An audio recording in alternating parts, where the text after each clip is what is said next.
Mais uma vez, nós estamos aqui para falar um pouco do Evangelho de Jesus dentro dessa ação digital da Sociedade Espírita Irmã Rosália.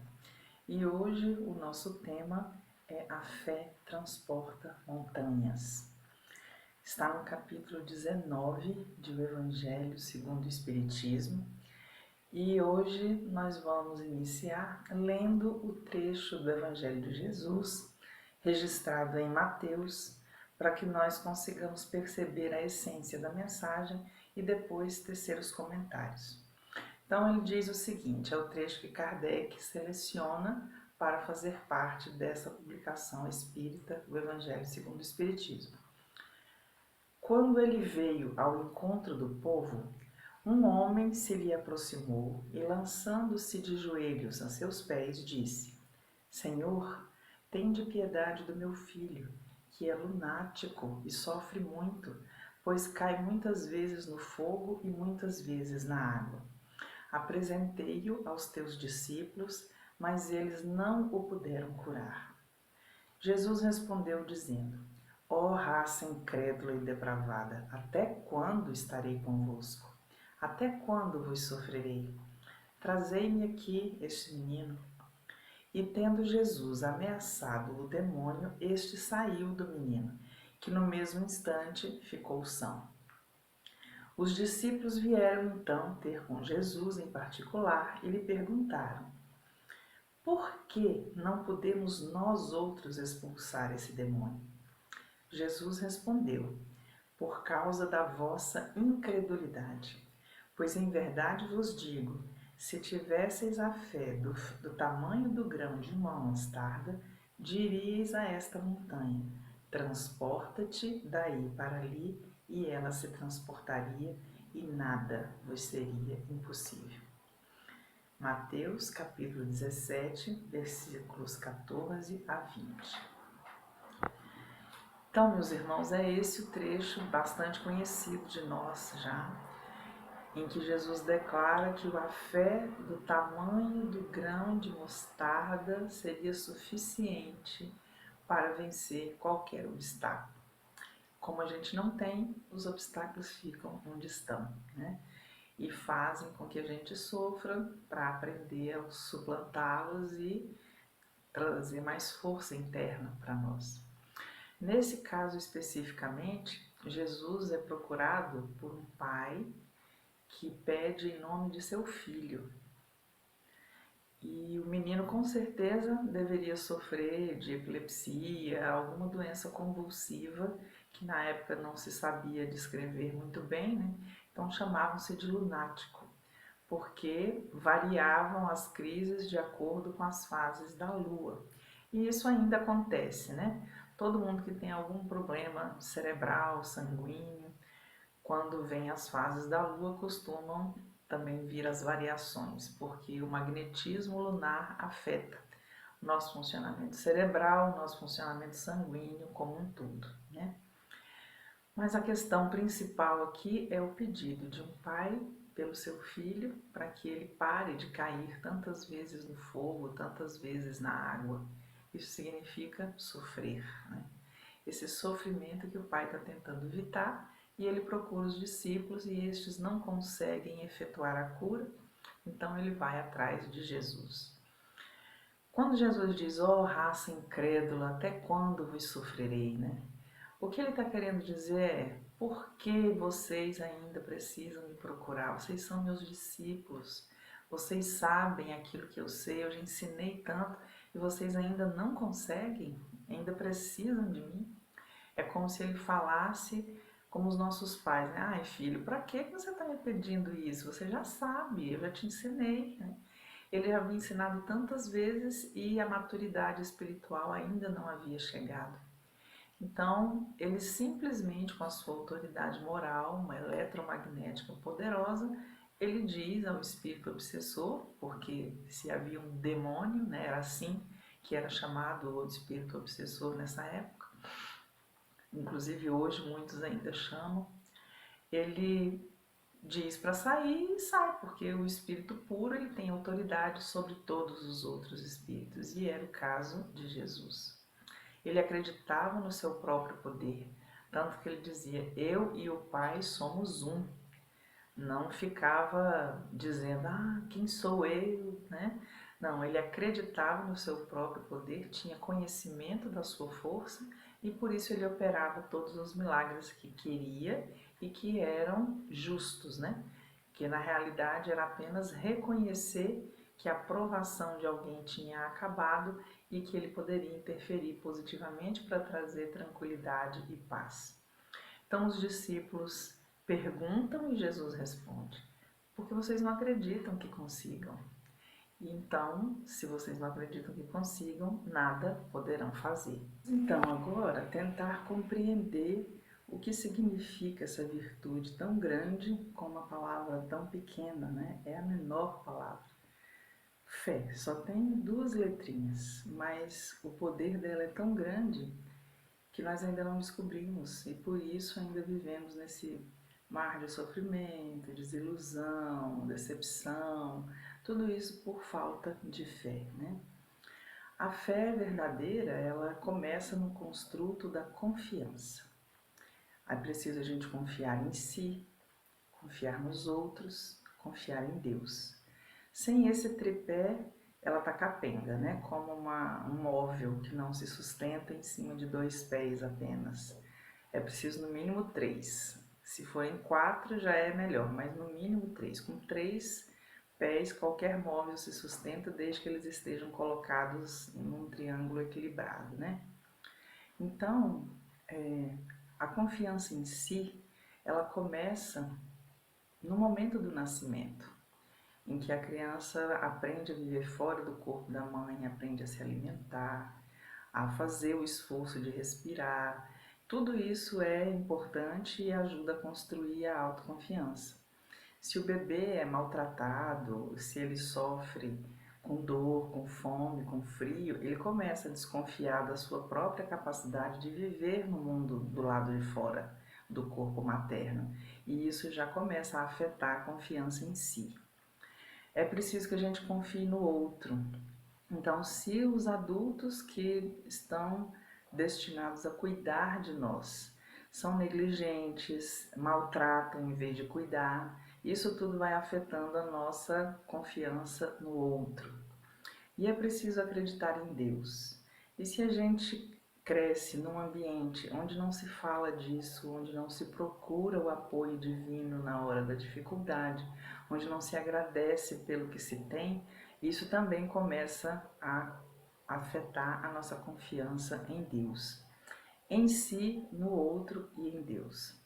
Se nós não tivermos todos os 3, com certeza não teremos fé. E viver sem fé é muito difícil. A nossa amiga espiritual Meimei diz que não há nada pior do que perder a fé e prosseguir vivendo. Porque a pessoa entra em depressão, pode entrar em ideação suicida, ela pode se tornar autodestrutiva, destrutiva do outro, né? Sem ideal, entediada, sem ter rumo na vida, porque a fé movimenta a nossa energia interior. Se eu tenho confiança em mim, no outro e em Deus, eu tenho energia para movimentar e sei fazer esforço. Tanto que Jesus, ele diz que a fé transporta montanhas. E o verbo transportar, ele é muito poderoso, né? Ele significa movimento e esforço. Eu tenho que me mexer e eu tenho que gastar energia para tirar um objeto e colocar em outro lugar. Seja o menor. Eu vou pegar uma xícara e tirar da mesa e colocar na pia. Eu tenho que levantar, eu tenho que pegar meu braço, mover minha mão. E eu tenho que fazer o movimento adequado para que a xícara não caia no meio do trajeto, a força adequada para impedir que ela se despedace e faça uma tarefa tão simples. É bem automático, a gente nem pensa sobre o que está fazendo, mas nós temos confiança de que o nosso braço vai ter força suficiente para fazer aquilo, que o nosso cérebro vai calcular a distância, os ângulos e a força necessária para tirar de um lugar e colocar no outro. Se isso faltar para nós, nos falta praticamente tudo. Então, teve um vídeo que eu assisti a semana passada de uma senhora que estava falando sobre a ginástica para realizar sonhos. Achei lindo, maravilhoso, porque na maioria das vezes a gente tem um monte de sonhos na cabeça e não consegue materializar esse sonho por falta de logística adequada, né? A gente sonha, sonha, sonha, mas na hora de trazer o sonho para a realidade, empaca. Isso é falta de fé, é a falta da fé humana, a fé na nossa capacidade de realizar. E ela recomenda para que a gente comece a mexer melhor com isso, que nós sejamos disciplinados para terminar todas as nossas tarefas, desde as menorzinhas até as maiores, do começo ao fim, da melhor forma possível. Seja limpar um escritório, seja fazer um trabalho, seja cumprir uma agenda de checklist, alguma coisa. Se você se propôs a fazer, faça, porque essa tarefa feita vai te dar uma sensação de conseguir, né? Sou capaz, dei conta, e isso vai alimentar as outras coisas. Quando nós estivermos variando, né, nessa capacidade de crença, com certeza a gente também vai ter a tendência de postergar as coisas, de deixar inacabado. Ah, comecei 30 coisas, não consegui terminar nenhuma. Isso é a falta da confiança em si, da sua capacidade de realização. E isso é muito ruim, porque cada vez que a gente deixa um rastro de tarefa para trás, é como se a gente dissesse: olha, não deu, olha, não sou capaz, olha, não dei conta. E aí as menores coisas vão se tornando obstáculos praticamente intransponíveis. Além dessa confiança em si próprio, eu preciso também desenvolver a confiança em Deus e nos outros, o que é difícil, né? Primeiro porque os outros sempre são motivo de preocupação para nós. Hoje em dia nós temos inclusive um índice muito alto de síndrome do pânico, e significa que as pessoas não estão mais conseguindo confiar umas nas outras. Isso é muito triste, né? Porque os seres humanos pertencem à mesma espécie, são espíritos em evolução e todo mundo deveria ser, a princípio, confiável. Mas como é que eu elimino isso então? Vou virar um boboca que confia em todo mundo e todo mundo me bate, todo mundo faz mal para mim e eu continuo confiando? Não. Nós vamos seguir o conselho de Jesus, né? Ser manso como as pombas e prudente como a serpente. Isso significa que a gente precisa acabar com a ilusão de que todo mundo é 100% confiável, porque as pessoas não estão no mesmo patamar evolutivo. Mas eu vou confiar na capacidade de cada espírito de se regenerar, de assumir a sua natureza divina e de prosseguir na sua trajetória de iluminação. Tem gente que fala a respeito do outro assim: ah, isso aí não tem mais jeito não. Isso não é verdade, né? Todos nós somos perfectíveis. E eu não tenho que confiar na pessoa como ela é agora. Eu tenho que confiar no destino espiritual profundo de todas as pessoas. Porque todos nós vamos evoluir e vamos nos tornar espíritos como Jesus, espíritos puros. Eu, igual a Jesus? Sim. E não haverá mais diferenças entre nós. Quanto tempo falta para isso acontecer? E aí cada um vai saber, né, pela trajetória que fizer, pela jornada que empreender, buscando sempre fazer o seu melhor. E é preciso também confiar em Deus, o que parece mais difícil ainda, já que Deus é uma entidade abstrata, que nós não vemos, não damos forma nem corpo, e ainda assim a nossa consciência, a nossa mente, o nosso coração apontam que sem a existência de Deus, o universo não tem explicação. Então, o Livro dos Espíritos descreve a figura de Deus como causa primária de todas as coisas, inteligência suprema do universo. O universo é todo organização e harmonia. Ele tem fluxos entre todos os corpos, nenhum bate no outro. Todo mundo vive no universo sem saber quem toma conta desse grande complexo do qual a gente não conhece praticamente nada. Por mais que as nossas sondas espaciais procurem fazer excursões em outras galáxias, outros planetas, outros sistemas, a gente não enxerga praticamente nada porque o nosso nível evolutivo é muito pequeno. Mas nós sabemos que uma coisa tão grandiosa tem que ter uma causa, e essa causa, seja qual for o nome que eu dê a ela, tem o papel de Deus. E como eu aprendo a confiar em Deus? Compreendendo Deus. A doutrina espírita nos mostra que a divindade age na natureza por meio de suas leis, as leis morais que estão descritas na terceira parte do Livro dos Espíritos. Seria bom todos nós darmos uma olhada, porque são leis muito simples, mas ao mesmo tempo muito completas, e elas governam tudo o que existe. Eu preciso confiar nessa inteligência que providencia tudo o que é necessário para que todas as espécies vivam em paz e harmonia. E se não acontece isso, é porque nós não estamos respeitando essas leis.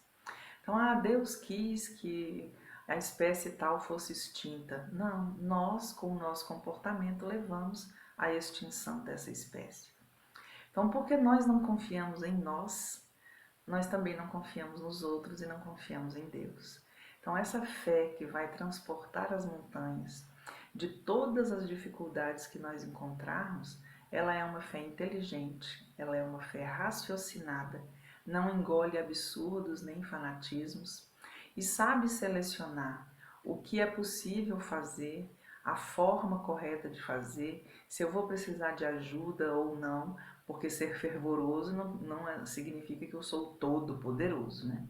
Eu vou precisar de ajuda. E pedir é sinal de humildade, e a humildade é um dos ingredientes da fé. Se eu sou arrogante, acredito que tudo posso, tudo faço e tudo opero, eu não vou ter humildade suficiente para reconhecer que onde vai a minha impossibilidade, começa a ação divina. Onde o homem já não pode mais, Deus continua podendo, porque Ele é onipotente, onipresente e onisciente. Então vamos tentar compreender cada vez mais a natureza divina, sentir mais a confiança no nosso destino espiritual, na nossa destinação profunda, que é ser espíritos puros, livre de todo e qualquer defeito, capaz de operar todos os milagres que Jesus também operou. Tanto que ele nos deixa esse legado: vós sois deuses. E se nós somos deuses, nós podemos com certeza ter fé. Que Jesus nos abençoe.